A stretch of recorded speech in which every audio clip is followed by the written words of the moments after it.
अमन, पंकज, प्रकृति का। आज हम चर्चा करेंगे पर्सनैलिटी पर यानी व्यक्तित्व पर। व्यक्तित्व वह अंतर्निहित संरचना है जो यह तय करती है कि व्यक्ति किसी परिस्थिति में कैसा सोचेगा, क्या महसूस करेगा और कैसे प्रतिक्रिया देगा। यह आपकी पहचान है, वही जिसे देखकर लोग आपके बारे में राय बनाते हैं और आपको एक विशिष्ट रूप में पहचानते हैं।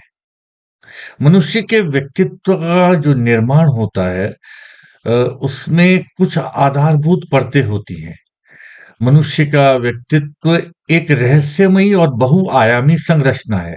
यह कोई एक दिन में निर्मित होने वाली चीज नहीं, बल्कि जीवन भर चलने वाली प्रक्रिया है।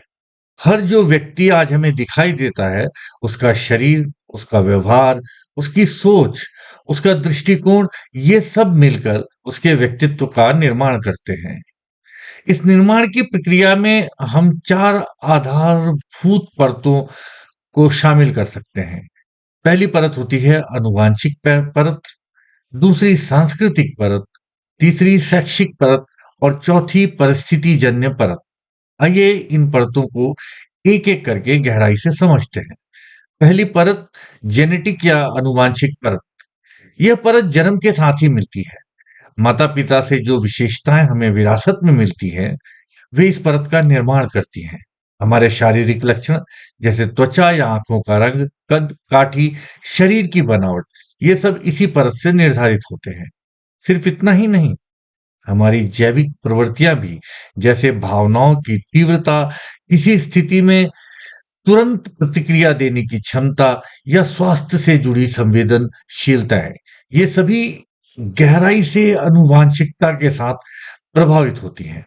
आधुनिक विज्ञान कहता है कि यह परत हमारे बायोलॉजिकल कंप्यूटर का हार्डवेयर है। जैसे अफ्रीका में जन्मे व्यक्ति की त्वचा गहरी होती है और यूरोप में जन्मे व्यक्ति की त्वचा हल्की। यह सब उनके पूर्वजों के पर्यावरण के साथ सामंजस्य का परिणाम है। दूसरी परत सांस्कृतिक या सामाजिक परत, जिसे हम सोसाइटल लेयर भी कह सकते हैं। सांस्कृतिक परत तो वह है जो हमारे परिवार, समाज और भाषा से मिलती है। यह परत बचपन से ही बननी शुरू हो जाती है। जब एक बच्चा बोलना सीखता है, तब वह सिर्फ शब्द नहीं सीखता, वह एक पूरी विचारधारा में प्रवेश करता है। वह यह मानना सीखता है कि उसकी भाषा श्रेष्ठ है, उसका धर्म सच्चा है, उसकी जाति गौरवशाली है। यह परत ही उसे बताती है कि कौन है हम और कौन वे हैं। उसका मैं इसी परत में आकार लेता है।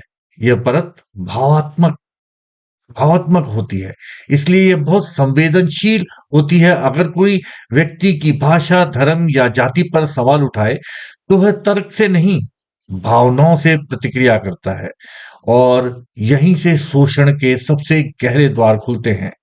नेता, धर्मगुरु और सत्ता के भूखे लोग इस परत का बखूबी इस्तेमाल करते हैं।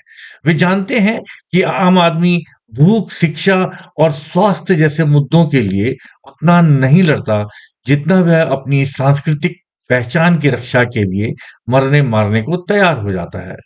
इसलिए वे भाषा, धर्म, जाति जैसे प्रतीकों को छेड़ते हैं। वे जनता की सांस्कृतिक परत को उकसाते हैं, ताकि लोग एक भावात्मक ज्वार में बहकर उनके पीछे खड़े हो जाएं। इस प्रक्रिया में जनता को लगता है कि वह अपने अस्तित्व को बचा रही है, लेकिन वास्तव में वह अपने शोषण को और अधिक मजबूत कर रही होती है।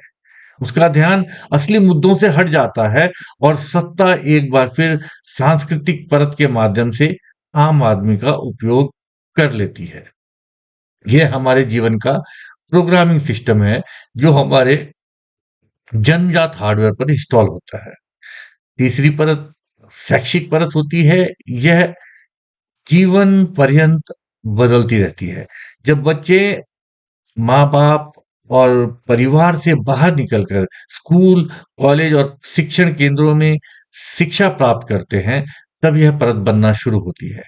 इस परत में हम ज्ञान, तकनीकी कौशल और विचारधाराएं अर्जित करते हैं।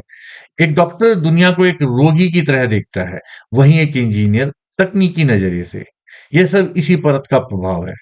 शिक्षा हमें केवल नौकरी नहीं देती, वह हमारे सोचने का तरीका, निर्णय लेने की क्षमता और समस्याओं को हल करने की बुद्धिमत्ता भी विकसित करती है। यही वह परत है जो हमें अलग-अलग संस्कृतियों, दृष्टिकोणों और विचारों से परिचित कराती है। चौथी जो सबसे ऊपरी परत है, जिसे पर्सनैलिटी का सबसे महत्वपूर्ण हिस्सा पश्चिमी ज्ञानधारा में सिखाया जाता है। पर्सोना जिसका अर्थ होता है मुखौटा। ये चौथी परत मनुष्य का मुखौटा है, परिस्थिति जन्य परत है। यह परत सबसे ऊपरी है और सबसे लचीली भी। हम सभी अपने जीवन में कई मुखौटे पहनते हैं। घर में हम एक व्यक्ति होते हैं, दफ्तर में दूसरे, दोस्तों के बीच में शायद कुछ और बन जाते हैं। हमारी भूमिका, हमारा व्यवहार, यहाँ तक कि हमारी भाषा तक परिस्थिति के अनुसार बदलती रहती है।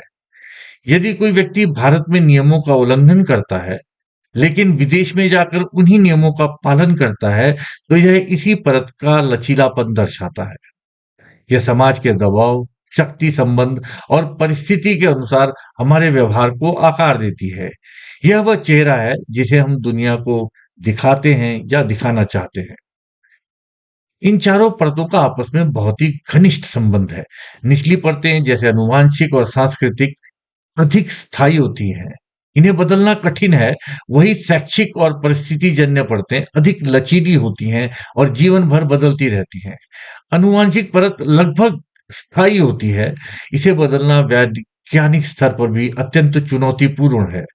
सांस्कृतिक परत बचपन में गहराई से जड़ें जमा लेती हैं, लेकिन हमारे गहरे अनुभव या आत्मचिंतन से कुछ हद तक बदली जा सकती हैं।